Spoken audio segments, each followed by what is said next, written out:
Composite बनने के लिए दांतों के ढांचे की छोटी सी वसीयता मिकदार को हटाने की जरूरत होती है और तैयार की गई जगह को फिलिंग मटेरियल से भर दिया जाता है और एक तेज रोशनी से मजबूत करके आखिर में हमवार सतह को पॉलिश कर दिया जाता है। देखें कैसे एक अमेलगम फिलिंग का इस्तेमाल बड़े साइज की कैविटी को दोबारा ठीक करने के लिए किया जाता है। पहले ड्रिल करके सड़े हुए हिस्से को हटाया जाता है जो कि पल्प टिश्यू के करीब तर है।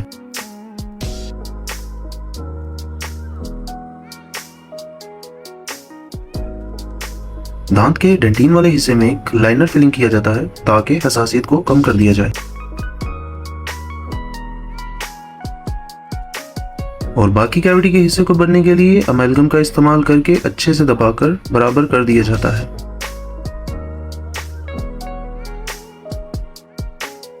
लेकिन दांत हसासियत महसूस कर सकता है। अगर ये दांत सेहतमंद है तो ये खुद साख्ता तौर पर पल्प का फिलिंग से फासला बनाकर खुद को ठीक कर दे।